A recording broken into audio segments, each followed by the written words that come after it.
علیکم ورحمۃ اللہ وبرکاتہ۔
ان الحمد للہ نحمده ونستعینه ونستغفره ونعوذ باللہ من شرور انفسنا ومن سیئات اعمالنا من يهده الله فلا مضل له ومن يضلل فلا هادي له واشهد ان لا اله الا الله وحده لا شريك له واشهد ان محمدا عبده ورسوله اعوذ باللہ السمیع العلیم من الشیطان الرجیم بسم اللہ الرحمن الرحیم یا ایہا الذین آمنوا اتقوا اللہ حق تقاته ولا تموتن الا وانتم مسلمون یا ایہا الناس اتقوا ربکم الذی خلقکم من نفس واحدہ وخلق منها زوجها وبث منهما رجالا كثيرا ونساء واتقوا الله الذي تساءلون به والارحام ان الله كان عليكم رقيبا يا ايها الذين امنوا اتقوا الله وقولوا قولا سديدا يصلح لكم اعمالكم ويغفر لكم ذنوبكم ومن يطع الله ورسوله فقد فاز فوزا عظيما اما بعد فان اصدق الحديث كتاب الله وخير الهدي هدي محمد صلى الله عليه وسلم وشر الامور محدثاتها وكل محدثة بدعة وكل بدعة ضلالة وكل ضلالة في النار. وقال تعالى في كلامه المجيد فليعفوا وليصفحوا ألا تحبون أن يغفر الله لكم رب اشرح لي صدري ويسر لي أمري واحلل عقدة من لساني يفقهوا قولي. یقیناً سب طرح کی تعریف صرف اللہ وحدہ لا شریک کے لیے. درود اور سلام آخری نبی محمد صلی اللہ علیہ وسلم. میرے بھائیوں، آج کے خطبے میں ہم انشاءاللہ ایک حال میں ہونے والا واقعہ دیکھیں گے، اور اس واقعے سے ہم کئی سارے ایسے اصول انشاءاللہ دین کے دیکھیں گے جو قرآن و سنت سے ملتے ہیں ہمیں، جن اصولوں کو کوئی انسان صرف سنے نہیں، صرف سمجھے نہیں، بلکہ قبول کرے دل سے اور زندگی میں عمل کرے تو اس کو اس کی مٹھاس محسوس ہوگی دنیا میں بھی اور آخرت میں بھی، فائدے محسوس ہوں گے دنیا میں بھی اور آخرت میں بھی. تو آئیے ہم دیکھتے ہیں کیا موضوع ہے اور کیا واقعہ ہے. حال میں پچھلے شاید 2 دن پہلے کی بات ہے، ممبئی کے سببز کے ایک علاقے میں جو ہم دیکھتے ہیں کہ گنیش کا جو فیسٹیول تھا اس کے دوران کہیں پر پتھراؤ کا واقعہ ہوا. اب اس سے ہم کئی چیزیں سیکھتے ہیں. پہلے تو یہ جو مسلم ہندو کا معاملہ جو ابھی پھر سے ایک طرح سے بعض لوگ کوشش کر رہے ہیں کہ کسی طرح سے یہ معاملہ بھڑکے اور اس کے اندر اس طرح کے واقعات، اور وہ عید میلاد کا معاملہ تھا تو وہاں سے کچھ کہیں کسی اور علاقے میں سننے میں آیا، مسلم علاقے سے اس دوران کچھ سننے میں آیا. حقیقت کیا ہے ہم نہیں جانتے. ہم کچھ اصولی باتیں اس سے سیکھیں گے کہ کیا ہے، اور آگے کے دنوں میں ہم جانتے ہیں کہ الیکشنز آ رہے ہیں اور اس کی وجہ سے کئی ساری ایسی کوششیں بھی ہوتی ہیں جس کے اندر تشدد کی فیلنگز لوگوں میں بھڑکائی جائے اور لوگوں میں اس بنیاد پر نفرتیں آ جائے، یہ کوشش ہوتی ہے. تو آئیے ہم دیکھتے ہیں کہ ہمارا ریئیکشن کیا ہونا چاہیے. اور میں جو بات بتا رہا ہوں نا، یہ بات چاہے ایک انسان اپنی فیملی لائف جی رہا ہے، چاہے ایک چھوٹا بچہ ہے کھیلتے کھیلتے اس کے ساتھ معاملہ ہو، جو اصول ہم ابھی کئی سارے جو دین کے اصول دیکھیں گے، ان باتوں کو سیکھنے سے ہر جگہ پہ فائدہ ہے انشاءاللہ. یہاں تک کہ اجتماعی زندگی میں فائدہ ہے، اس طرح سے جب الگ الگ قوموں کا معاملہ ہے اس میں فائدہ ہے، یہاں تک کہ فیملی میں رہنے میں فائدہ ہے، یہاں تک کہ بچے کے لیے بھی اگر سمجھ جائے اس کے لیے بھی فائدہ ہے. تو کیا چیز ہے؟ چلیے شروع کرتے ہیں. سب سے پہلی چیز کہ بھائی ہم سنتے ہیں، جانتے ہیں کہ صبر کی بہت بڑی اہمیت ہے. یہاں تک کہ اللہ تعالیٰ نے قرآن میں فرمایا کہ یا ایھا الذین آمنوا استعینوا بالصبر والصلاۃ، اے ایمان والو مدد حاصل کرو صبر سے اور صلاح سے. یعنی صبر کے ذریعے مدد حاصل کرو. کس کی مدد؟ اللہ کی مدد. اللہ کی مدد ملتی ہے صبر کے ذریعے. کہ یعنی انسان صبر کرتا ہے نا تو اللہ کی مدد اس سے ملتی ہے. صبر کا ذریعہ ہے اللہ کی مدد حاصل کرنے کا. دیکھو اللہ تعالیٰ کی مدد ملے تو چاہے بگڑ رہا ہے معاملہ وہ بن جائے گا، بنا ہوا معاملہ اگر اللہ کی مرضی نہ ہوئی تو بگڑ جائے گی. تو بات یہاں سمجھنا ہے اللہ کی مرضی اصل ہے، اور اللہ کی مدد پانے کا ذریعہ کیا ہے؟ صبر ہے. یہ سورہ بقرہ کی آیت ہم نے پڑھے. سورہ بقرہ میں دوسری جگہ پہ اللہ تعالیٰ نے فرمایا ان اللہ مع الصابرین، اللہ صبر کرنے والوں کے ساتھ ہے. یعنی کہ صبر جو لوگ کرتے ہیں نا، ایسے لوگوں کے ساتھ اللہ تعالیٰ کی مدد ہے، اللہ ان کے ساتھ ہے. اللہ تعالیٰ حقیقت میں دیکھو تو وہو معکم اینما کنتم، تم جہاں کہیں اللہ تمہارے ساتھ ہے. کس اعتبار سے؟ سننے کے، دیکھنے کے اعتبار سے. خود کی ذات کے تعلق سے عرش استویٰ، الرحمن علی العرش استویٰ. لیکن ساتھ میں ایک ہوتا ہے خاص ٹائپ کا ساتھ، ایک ہے عام ساتھ. عام ساتھ میں ایک طرح کی وارننگ ہے نا، ایک طرح کی وارننگ ہے تم کیا کر رہے ہو، اللہ دیکھ رہا ہے.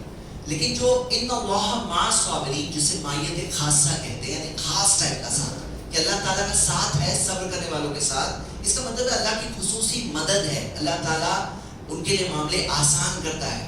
اب میرے بھائیوں صبر کی بات ہم لوگ سنتے ہیں، اور یہ ایک ایسی چیز ہے جو معاشرے میں نئی نہیں ہے.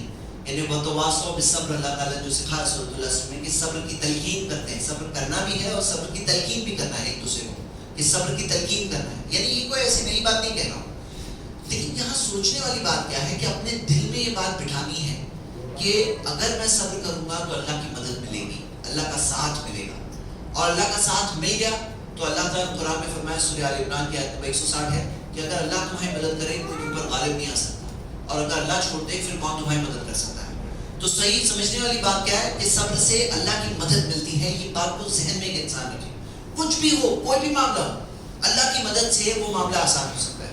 چاہے ایک بچہ ہو سکتا ہے، اس کے کسی کے ساتھ کھیل رہا ہے اور اس کے ساتھ بچوں میں معاملے ہو جاتے ہیں، چھوٹے چھوٹے معاملے لے کر لوگ جھگڑا کرنے لگتے ہیں. یا پھر میاں بیوی کے معاملہ ہو، یا پھر بھائی بھائی کا معاملہ ہو، یا پڑوسی پڑوسی کا معاملہ ہو، یا قوموں کا معاملہ ہو. یہاں پہ کیا ہے اصل بات؟ اللہ کی مدد کس کے ساتھ رہے گی؟ جو صبر کرے گا اس کے ساتھ اللہ کی مدد ہوگی. دونوں میں سے جو صبر کرنے والا ہے اللہ اس کی مدد کرے گا. اب وہ سوچتے اسے اللہ کی مدد چاہیے یا نہیں چاہیے. یہ ہو گئی پہلی بات. دوسری چیز اللہ کے لیے معاف کرنا, اللہ کے لیے درگزر کرنا. یہ ایک عادت بنائے ہم کہ اللہ تعالیٰ کے لیے معاف کرنا, اللہ کے لیے درگزر کرنا. ہو سکتا ہے سامنے والے نے کچھ بولا ہے, ہو سکتا ہے کچھ بھڑکانے کی کوشش کی, ہو سکتا ہے کہ کوئی ایسی بات ہے جس سے دل کو تکلیف ہوئی ہے, لیکن اللہ تعالیٰ نے ہمیں فرمایا کہ فَلْيَعْفُوا, معاف کر دو, وَلْيَصْفَحُوا, اور درگزر کر دو. درگزر کرنا ہے سوچو بھی مت, معاف کرنا ہے دل میں آدمی سوچ کے سوچتا ہے چلو معاف کیا. درگزر کرنا ہے دیکھا ہی نہیں, دیکھی کو اندیکھی کر دیا, دیکھنا ہی نہیں, مجھے اس بارے میں سوچنا ہی نہیں. درگزر کرنا. فَلْيَعْفُوا وَلْيَصْفَحُوا أَلَا تُحِبُّونَ أَن يَغْفِرَ اللَّهُ لَكُمْ, کیا تم یہ نہیں پسند کرتے کہ اللہ تمہیں معاف کرے؟ تمہیں پسند ہے کہ نہیں پسند اللہ تمہیں معاف کرے؟ تو تم بھی معاف کرو. تو دنیا میں جینے کا طریقہ یہ ہے کہ دنیا میں معاف کرو, درگزر کرو اور ایسی طرح سے جیو. اللہ کے رسول صلی اللہ علیہ وسلم نے یہی کیا اور ہمیں یہی بات سکھائی. آپ دیکھو کہ مکہ کے اندر کس طرح سے ٹارچر ہوا تھا نبی صلی اللہ علیہ وسلم صحابہ کرام کے ساتھ, کس طرح سے بعض صحابہ شہید ہو گئے تھے مکہ کے اندر, مشرکوں کے ٹارچر کی وجہ سے شہید ہوئے تھے. کس طرح سے وہ لوگ بدر میں آئے تھے, احد میں آئے تھے, جنگ خندق کے ٹائم پر تو پوری سب فوجوں کو ملا کر کے 10,000 کی فوج لا کر کے مدینہ کو پورا گھیر لیے تھے. لیکن جب فتح مکہ کا معاملہ ہوا اور اللہ کے رسول صلی اللہ علیہ وسلم کو اللہ تعالیٰ نے کامیابی دی اور مکہ فتح ہو گیا, اور وہی لوگ جو دشمن تھے, سامنے تھے, محتاج تھے, اور اللہ کے رسول صلی اللہ علیہ وسلم چاہتے تو ایک ایک پکڑ کے بدلا لے سکتے تھے, پوری طرح سے تہس نہس کر سکتے تھے. جب نبی صلی اللہ علیہ وسلم سے پوچھا گیا کہ آپ کیا کرو گے, تو انہوں نے کہا الیوم یوم المرحمہ, یہ وہ دن ہے جو رحم والا دن ہے. ہاں, اور اللہ کے رسول صلی اللہ علیہ وسلم نے صرف معاف نہیں کیا, انہوں نے کہا یوم یعز القریش, یہ وہ دن ہے جس دن اللہ قریش کو عزت بخشتا ہے. تو یعنی معاف کرنا ایک ہوتا ہے کہ معاف کیا, ذلیل کر کے معاف کرنا, ایک ہوتا ہے کہ عزت دے کے معاف کیا نبی صلی اللہ علیہ وسلم, جبکہ بدلہ لے سکتے تھے لیکن نبی صلی اللہ علیہ وسلم نے معاف کیا. اور یہ ہے اسوہ رحمت للعالمین کا, وما ارسلناک الا رحمت للعالمین, کہ ہم نے آپ کو نہیں بھیجا سوائے رحمت للعالمین, عالمین کے لیے رحمت بنا کر. تو ہم نبی صلی اللہ علیہ وسلم رحمت للعالمین کے امت ہی ہیں, اور ہمیں کیا کرنا ہے, نبی صلی اللہ علیہ وسلم کی پیروی کرنا ہے ساری چیزوں میں, تو رحم کے معاملے میں بھی پیروی کرنا ہے. تو میرے بھائیوں دوسری بات کیا ہے, درگزر کرنا, معاف کرنا. یہ سورہ نور کی جو آیت میں نے پڑھا, سورہ 24 آیت نمبر 27, اس آیت سے ہم کیا سیکھتے ہیں؟ اللہ تعالیٰ نے جو آخر میں کہا اس آیت کے آخر میں, کیا تم یہ نہیں پسند کرتے کہ اللہ تمہیں معاف کرے؟ مطلب کیا ہے کہ ہم تو یہ چاہتے ہیں اللہ ہمیں معاف کرے, تو اللہ تعالیٰ کہا تمہیں پسند ہے تمہیں اللہ معاف کرے, تو تم بھی معاف کرو, تم بھی درگزر کرو. تو اللہ تعالیٰ پسند کرتا ہے کہ ہم معاف کریں. جو ہم لیلۃ القدر میں دعا پڑھتے ہیں کہ اللہم انک عفو تحب العفو فاعف عنی, اللہ تو معاف کرنے والا ہے, معاف کرنے کو پسند کرتا ہے, تو مجھے معاف کر دے. تو یہاں پہ دوسری چیز ہے چھوڑ دینا, درگزر کر دینا. کسی نے کچھ کہا, بھڑکانے کی کوشش کی, تو یہ سب چیزوں کو درگزر کر دینا چاہیے, معاف کر دینا چاہیے اللہ تعالیٰ کے لیے. یہ بہت اہم بات ہے اللہ کے لیے. چاہے میاں بیوی کے معاملات ہو, بیوی کچھ بول رہی ہے, شوہر کچھ بول رہے ہیں, اللہ کے لیے چھوڑ دینا, معاف کر دینا, یہ ہے طریقہ. اور اس طریقے سے کوئی انسان جیے گا تو دل میں بہت سکون ہوگا, اور یہ دولت اللہ کی طرف سے آتی ہے. آپ دیکھو کہ جو لوگ معاف نہیں کرتے ہیں ان کے اندر کیا ہوتا ہے معاملہ, اندر ایک فرسٹریشن بڑھا ہوا ہوتا ہے, کہیں اندر فرسٹریٹڈ ہوتے ہیں, پھر وہ فرسٹریشن جا کے نکلتا ہے, پھر وہ چیز اندر سے بھڑک کے باہر نکلتی ہے کبھی. اور پھر کیا ہوتا ہے, بعض لوگ اندر اس طرح سے بھر کے رکھنے کی وجہ سے کوئی ہارٹ کا پرابلم ہو جاتا ہے, کسی کو بلڈ پریشر کا پرابلم ہو جاتا ہے, کسی کو کانپنے کی بیماری ہوتی ہے. بہت ساری چیزیں یہ اندر کے ایموشنل پریشر کی وجہ سے. اگر دیکھو کہ بہت سارے لوگوں کا معاملہ ایسا ہے کہ زندگی کے کئی چیزیں جمع کر کے رکھے ہوتے ہیں دل میں, پوری چیزیں بھری ہوئی ہوتی ہیں ان کے دل میں, سالوں سال کی چیزیں پوری بھر کے دل میں بھری ہوئی ہے کہ فلاں سال میں تم نے میرے ساتھ ایسا کیے تھے, ملنے دو موقع, میں تمہیں بتاؤں گا, آنے دو موقع, پھر میں اسے بتاؤں گا.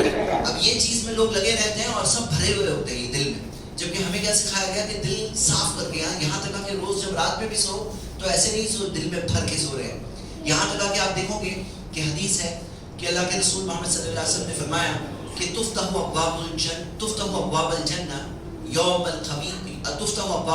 یوم الخمیس و یوم الاثنین, کہ جنت کے دروازے کھول دیے جاتے ہیں پیر کے دن اور جمعرات کے دن. فَيُغْفَرُ لِكُلِّ عَبْدٍ لَا يُشْرِكُ بِاللَّهِ شَيْءٍ, ہر وہ بندہ جو اللہ کے ساتھ کسی کو شریک نہیں کرتا اسے معاف کیا جاتا ہے. إِلَّا رَجُلًا كَانَتْ بَيْنَهُ وَبَيْنَ أَخِيهِ شَحْنَاءٌ, سوائے اس شخص کے جس کے اور اس کے بھائی کے بیچ میں بغض ہے, برائی ہے, دل میں کینہ ہے. یہ دو لوگوں کو معاف نہیں کیا تھا. یعنی پیر اور جمعرات کے دن جنت کے دروازے کھلتے ہیں اور سارے لوگ معاف کر دیے جاتے ہیں. صرف یہ دو لوگ معاف نہیں ہوتے جو لوگ ایک دوسرے کے لیے بغض رکھتے ہیں, دل میں کینہ رکھتے ہیں. حالانکہ ہوں گے توحید والے, لا یشرکون باللہ شیئا, اللہ کے ساتھ کسی کو ہو سکتا ہے شریک نہیں کر رہے, لیکن جو بغض رکھتے ہیں اس وجہ سے کیا کہا جاتا ہے, انذروا ہذین حتی یصطلحا, یہ دونوں کا معاملہ پینڈنگ رکھو یہاں تک کہ دونوں آپس میں صلح نہ کر لیں. یہ 3 بار کہا جاتا ہے, مطلب کہ ان کا معاملہ پینڈنگ کا پینڈنگ پڑا رہتا ہے. تو میرے بھائیوں یہاں پریکٹیکل بات کیا ہے؟ پریکٹیکل بات یہ ہے, مت رکھو دل میں کسی کے لیے بغض کینہ مت رکھو, صاف دل جیو. اور صاف دل جب انسان ہوتا ہے نا, اس کا برتاؤ بھی ویسا ہوتا ہے, اس کا بیہیویئر بھی ویسا ہوتا ہے, اور اس وجہ سے کیا ہوتا ہے, اس کی وجہ سے بہت سارے بہترین انجام پیدا ہوتے ہیں, ریزلٹس پیدا ہوتے ہیں. دیکھو دل میں اگر انسان برائی رکھا ہوا ہوتا ہے پھر کہیں نہ کہیں برتاؤ بھی ویسا ہوگا, اور جب برتاؤ ویسا ہوگا سامنے سے بھی ریٹرن میں وہی چیز ملے گی. پھر وہ کہے گا دیکھو میرے دل میں تھا صحیح تھا, لیکن اصل میں کیا بات ہے کہ اس کے دل میں جو تھا وہی وجہ بنا سامنے سے وہ ریئیکشن آنے کا. تو ہمیں یہ بات کو سمجھ کر کے میرے بھائیوں دوسرا اصول ہے جو یہ ہے کہ معاف کر دینے اللہ کے لیے. اللہ کے لیے معاف کرنے کا مطلب کیا ہے؟ ایک ہوتا ہے کہ کوئی انسان کوئی فائدے کے لیے معاف کر رہا ہے, جس مثال کے طور پہ کسٹمر آ کے دکاندار کو 2-3 باتیں بول دیتا ہے کہ ایسا کچھ بھی باتیں بولتا ہے, کسٹمرز کئی باتیں بول دیتے ہیں. اب دکاندار معاف کرتا ہے, درگزر کرتا ہے. کیوں کر رہا ہے؟ کیونکہ اگر وہ نہیں کرے گا اور کسٹمر کو اگر ہر بات کی ڈبل سنائے گا ریٹرن میں تو کسٹمر خراب ہو جائے گا, اس کا بزنس خراب ہو جائے گا. تو معاف کرتا ہے, کیوں؟ بزنس کے لیے, تجارت کے لیے معاف کرتا ہے, فائدے کے لیے معاف کرتا ہے.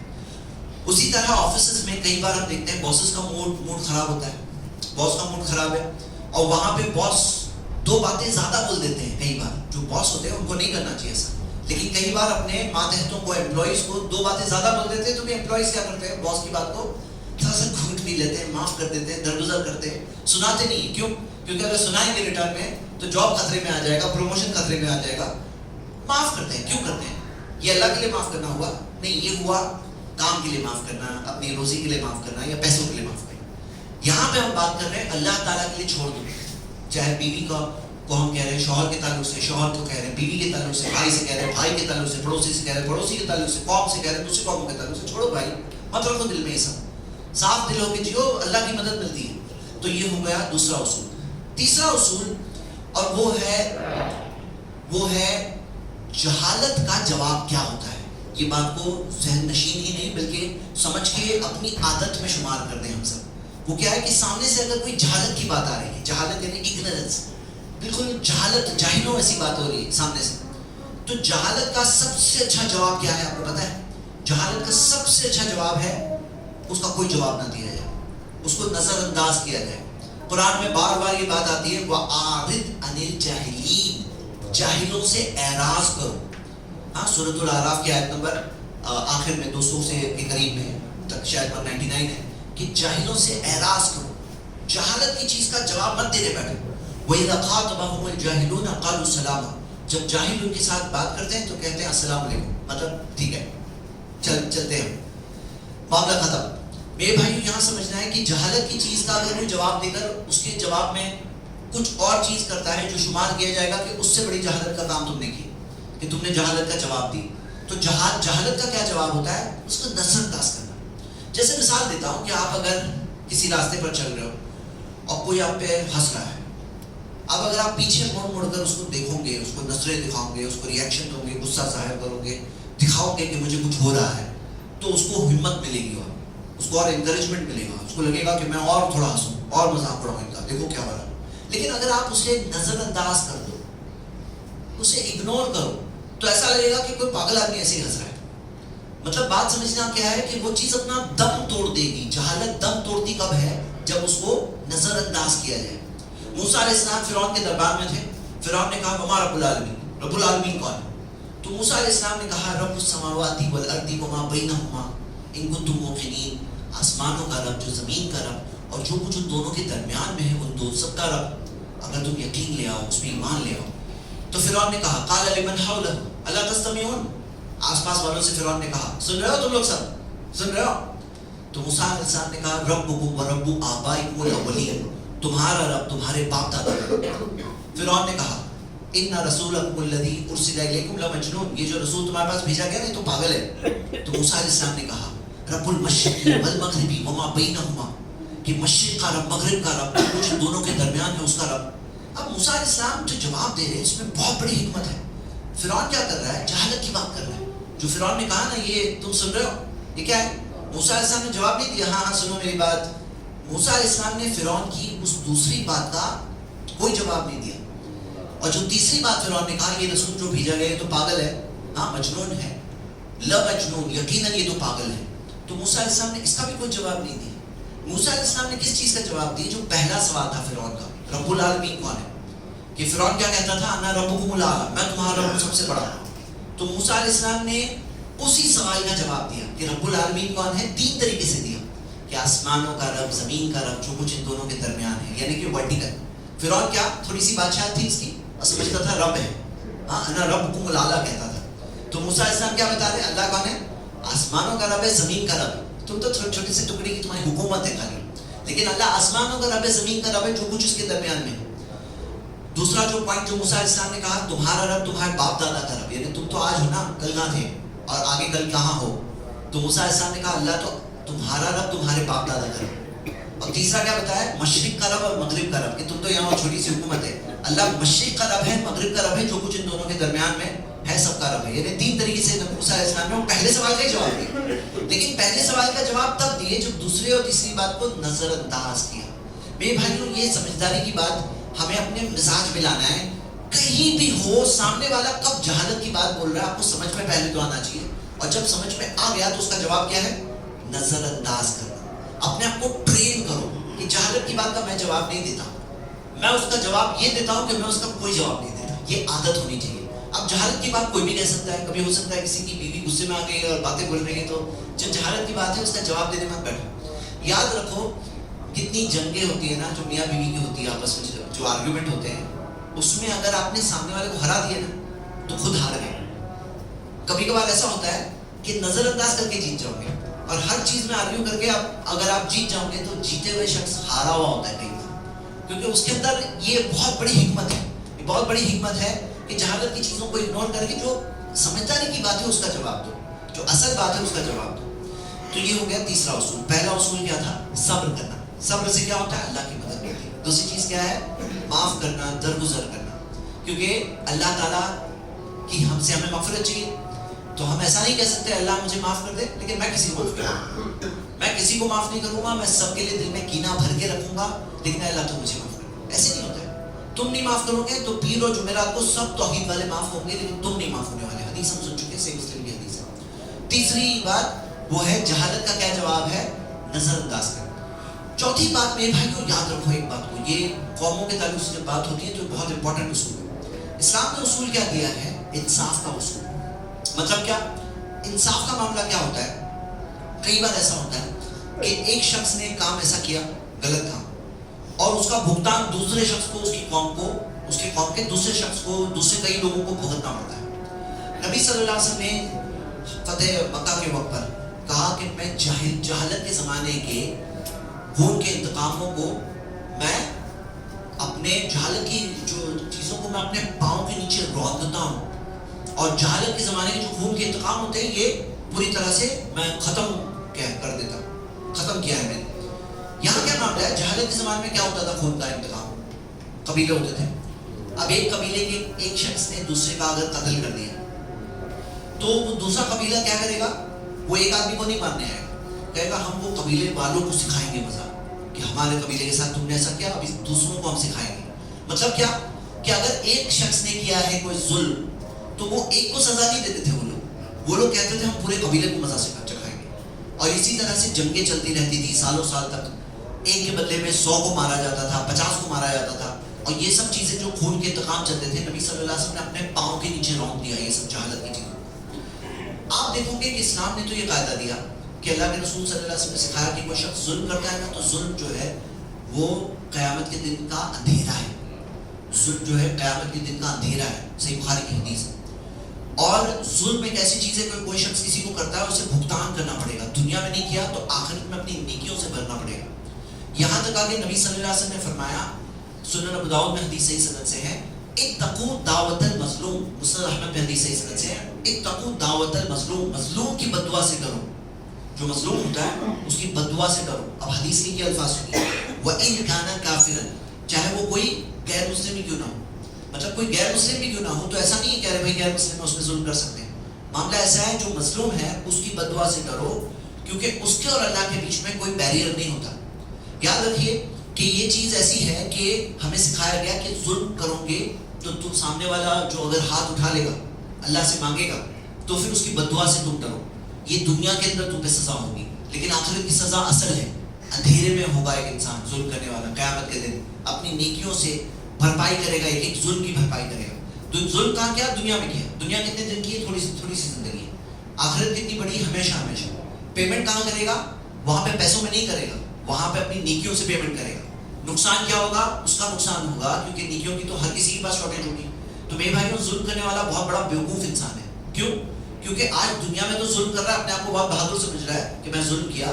یا بعض لوگوں کی ایگو ہوتی ہے, بہت ان کو اچھا لگتا ہے ظلم کر کے, ایسا لگتا ہے کہ میں بہت بڑا ہو گیا, بہت میں نے اپنے آپ کو عزت دے دی.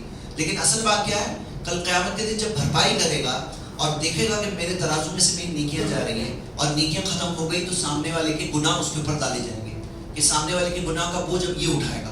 تو وہ بہت بڑا بیوقوف ہوا انسان جو ظلم کرتا ہے. یاد رکھو, ظلم کرنے والا کبھی بننا نہیں, کیونکہ بنو گے نا پچھتاؤ گے ہی پچھتاؤ گے, دنیا آخرت دونوں. تو میرے بھائیوں, یہاں کیا معاملہ ہے, میں اس پوائنٹ کو کیوں ذکر کر رہا ہوں, اس لیے ذکر کر رہا ہوں کیونکہ جب ایسے معاملات ہوتے ہیں کہ کسی ایک شخص نے وہاں پہ ایسا کیا, آپ کو ایک دوسرے کو سزا مل جاتی ہے اور دوسروں کو کئیوں کو سزا کئی بار مل جاتی ہے. اور کیا یہ انصاف ہوا؟ یہ انصاف نہیں ہوا. اس میں بہت سارا ایسا معاملہ ہے جیسے جو آج بہت سارے موب جسٹس والے معاملے ہوتے ہیں کہ موب نے پکڑ کے ایسا کیا, لیکن اس میں انصاف کا پہلو نہیں ہوتا ہے, یہ ظلم ہوتا ہے, یہ چیز کی کوئی اجازت نہیں. تو جیسے صحیح طریقہ کیا ہوتا ہے کہ کام آدمی جو قانونی طور پر طریقہ ہے اس کے تھرو کرے, کیونکہ کیا ہوتا ہے قانونی طور پر دونوں کی سنوائی تو ہوتی ہے, تحقیق تو ہوتی ہے, تفتیش تو ہوتی ہے کہ جس کو سزا دی جا رہی ہے وہ سچ مچ مجرم ہے یا نہیں, اس کو بھی تو ایک موقع ملتا ہے کلیریفائی کرنے کا. بھلے ہم دیکھتے ہیں کہ ہر چیز صحیح ہو نہ ہو, لیکن اتنی بات ہے کہ وہ جو ظلم والا معاملہ ہے, ایک انسان خود قانون کو ہاتھ میں لے, وہ ظلم والے معاملے سے فار بہتر ہے کہ وہ اس طریقے سے جایا جائے. اور فائنلی ہم دنیا کے لیے تھوڑی جینے مرنے آئے. فائنلی کیا ہے, کوئی انسان اگر ظالم بچ گیا تو یہاں پہ بچ رہا ہے, قیامت کے دن تو پکڑا ہی جائے گا, وہاں سے تو کوئی بچنے والا نہیں. تو میرے بھائیوں, یہ ظلم کا معاملہ بہت ضروری ہے, اور یہی چیز کئی سارے ایسے معاملات میں ہوتے ہیں جو ان چیزوں میں ہوتے ہیں جن کی وجہ سے کوئی کسی اور کے گناہ کا بوجھ اٹھاتا ہے, اس کی سزا پاتا ہے, جو بالکل غلط ہے.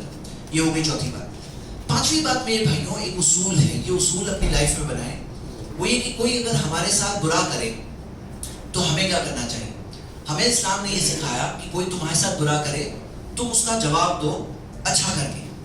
قرآن کی آیت ہے, اللہ تعالیٰ نے فرمایا سورۃ الفصلت میں کہ وما یستوی کہ صحیح اچھا اور برا ایک جیسا نہیں ہے. اور پھر اللہ تعالیٰ نے اس کے بعد میں کیا فرمایا, ادفع باللتی ہی احسن, کہ بری چیز کا جواب دو اچھا کر کے. کوئی تمہارے ساتھ برا کرے تو تم کیا کرو, ریٹرن میں اچھا کرو. فَإِذَا الَّذِي بَيْنَكَ وَبَيْنَهُ عَدَاوَةٌ كَأَنَّهُ وَلِيٌّ حَمِيمٌ, پھر وہ جس کی اور تمہارے بیچ میں دشمنی تھی بن جائیں گے قریبی دوست. یعنی آپ سن رہے ہیں, دشمن بن جائے گا قریبی دوست. وَلِيٌّ حَمِيمٌ.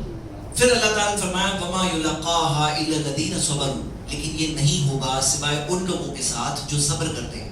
وَمَا يُلَقَّاهَا إِلَّا ذُو حَظٍّ عَظِيمٍ, اور یہ نہیں ہوگا سوائے ان لوگوں کے ساتھ جو بہت بڑا خیر پانے والے. تو میرے بھائیوں, یہاں کیا معاملہ ہے کہ کوئی برا کرے تو ہمیں کیا کرنے سکھایا گیا کہ تم کیا کرو, اچھا کرو ریٹرن. حالانکہ سورۃ النحل کی آیت ہے کہ کوئی اگر تمہارے ساتھ کچھ برا کرے, اللہ تعالیٰ آیت نمبر 126-27 میں فرمایا, تو تم اس کے ساتھ اس برابر کر سکتے ہو. یعنی کسی نے تمہیں ایک مارا تو تمہیں ایک مارنے کی ریٹرن میں اجازت ہے. لیکن ہوتا کیا ہے نا کہ جس نے ایک کھایا, اب وہ ایک ریٹرن دینے جب آتا ہے تو وہ ایک نہیں دیتا ہے, وہ کئی بار ایک سے زیادہ دے دیتا ہے. تو پھر ایک سے زیادہ دینے میں کیا ہوتا ہے, وہ خود بن جاتا ہے ظالم. یعنی یہاں پہ معاملہ کیا تھا, اس کو ایک ملی تھی, اب اس نے سامنے ریٹرن میں 4 دے دیا, تو پھر کیا ہوگا, وہ 3 زیادہ دینے کا ظالم ہو گیا, والا ظالم ہو گیا. یہاں پہ کیا ہے, برابر کا ہے, کیا اجازت ہے, اس نے ایک مارا تم ایک مار سکتے ہو. لیکن ہمیں سمجھنا چاہیے کہ اگر کوئی شخص درگزر کرتے, اللہ تعالیٰ نے کیا فرمایا کہ کوئی معاف کرے تو یہ چیز بہتر ہے. میرے بھائیوں, یہاں یہ اصول ہمیں سمجھنا ہے کہ قرآن کے اندر جو اللہ تعالیٰ نے فرمایا کہ برا کوئی کرے تو تم جواب دو اچھا کر کے, اور اگر تم نے ایسا کیے تو پھر کیا ہوگا, دشمن بھی بن جائے گا قریبی دوست. اب آپ دیکھو نبی صلی اللہ علیہ وسلم نے جو فتح مکہ کیے تھے تو پورا موقع تھا کہ برابر کا برابر والا انصاف کرتے تھے کہ تم نے ایک دی تو ہم ایک دیں گے تمہیں ریٹرن میں. لیکن اللہ کے رسول صلی اللہ علیہ وسلم نے کیا کیے؟ معاف کر دیے. اور کس طرح سے معاف کیے؟ عزت کے ساتھ معاف کیے. ریٹرن میں کیا ملا کہ جو دشمن تھے کیا بن گئے؟ دوست بن گئے, سپورٹرز بن گئے, ساتھی بن گئے, دین کا پیغام آگے تک پہنچانے والے بن گئے. کیسے ہوا یہ اس چیز سے ہوا جو اچھے اخلاق جو نبی صلی اللہ علیہ وسلم کا تھا اس وجہ سے ہوا کہ پوری قوم جو دشمن تھے بن گئے قریبی ساتھی بن گئے. میرے بھائیو یہی چیز ہوتی ہے اگر کوئی انسان اچھے اخلاق سے کرے تو یہاں پر اپنے آپ کو مینٹلی تیار کرنا ہے. چاہے ایک شوہر ہے کہ بیوی کا موڈ خراب ہے اور بیوی نے اسے 2-4 باتیں سنا دی, اب کیا کرے وہ 2-4 ریٹرن میں سنانے کی اجازت ہے اس کو بھی, لیکن اگر وہ کہے چلو میں نے اللہ کے لیے معاف کیا اور کیا کرے آتے آتے پھول لے کر آئے, مطلب تم نے بلا دیے میں ریٹرن میں تمہارے ساتھ اچھا کر رہا ہوں. پڑوسی کے ساتھ جھگڑا ہو گیا اور پڑوسی نے کچھ باتیں کہہ دی, بری باتیں کہہ دی, آپ کو بھی ریٹرن میں ایک اتنے کے اتنا برابر کہنے کی بھلے ہی اجازت ہے, لیکن آپ نے کہا چلو میں معاف کرتا ہوں اللہ کے لیے. اور کیا کر رہے ہیں, گھر میں اچھا کھانا بنایا تو ان کے پاس بھیج رہے ہیں, یا کوئی تھا جس نے آپ کے ساتھ برا کیا آپ اسے کہتے ہو چلو چائے پلاتا ہوں میں تمہیں, مطلب آپ اس کے ساتھ اچھا کر رہے ہو. اور ایک اچھی چیز کیا ہے کہ آپ اسے اللہ کے لیے معاف کرو اور اللہ سے دعا کرو اللہ سے ہدایت دے دو. یہ بھی تو ایک اچھی چیز ہے جو سامنے دکھ بھی نہیں رہی, لیکن آپ نے کیا اچھا. اللہ تو جانتا ہے کہ آپ نے اچھا کیا اس کے ساتھ, آپ نے برا نہیں کیا. برے کے جواب میں آپ نے اچھا کیا کہ آپ نے اس کے لیے دعا کی. دعا کون کر رہا ہے آج کل؟ کیا ہے معاملہ, سب لوگ کہتے ہیں بھائی دعا میں یاد رکھنا, کتنے لوگ یاد رکھتے ہیں؟ مطلب ریئل میں دیکھو تو کون دوسروں کے لیے دعا کرتا ہے؟ حالانکہ بہت فائدہ ہے اس میں, دوسروں کے لیے دعا کرتے ہیں نا. اور وہ غائب ہو تو نبی صلی اللہ علیہ وسلم نے بتایا کہ سر کے پاس ایک فرشتہ کھڑا رہتا ہے, وہ کہتا ہے آمین والے کا بے مثل, آمین تمہارے لیے بھی وہی, یعنی تمہارے لیے بھی وہی, تم نے اس کے لیے کیا دعا کی تمہارے لیے بھی وہی. تو یہ یعنی کہ آپ اسے کہہ رہے ہو, اس کے لیے دعا کر رہے ہو کہ اللہ اس کو صبر دے دے, اس کو اچھی سمجھ دے دے. ہاں تو فرشتہ کہہ رہا ہے تمہارے لیے بھی وہی. میرے بھائیو یعنی اس کے اندر فائدہ ہے. تو یہ بھی ایک اچھی چیز ہے. برائی کوئی کر رہا ہے ریٹرن میں آپ یہ بھی ایک اچھی چیز کر سکتے ہیں کہ آپ نے اس کے لیے دل میں کینہ نہیں رکھے اور اس کے لیے دعا کی. یہ چیز سے بہت بڑا فائدہ ہوتا ہے. میرے بھائیوں دیکھو دنیا میں تو جینا ہے, پریشانی تو آتی ہے, پرابلمس تو آتے ہیں, اور پرابلم میں بہت سارے پرابلم جو آتے ہیں نا وہ لوگوں سے آتے ہیں, انسانوں سے آتے ہیں, کئی بار اپنوں سے آتے ہیں, کئی بار پرایوں سے آتے ہیں. لیکن اس میں ایک انسان اگر یہ اصول بنا لے, کیا اصول بنائے کہ میں درگزر کروں, اللہ کے لیے معاف کروں, اور کوئی برا کرے تو میں اس کے ساتھ ریٹرن میں اچھا کرنے والا بنوں. میں ایسے بن کے جیوں گا جیسے میرے نبی صلی اللہ علیہ وسلم تھے, اللہ کے رسول صلی اللہ علیہ وسلم جیسے تھے, میں ویسا بنوں. تو میں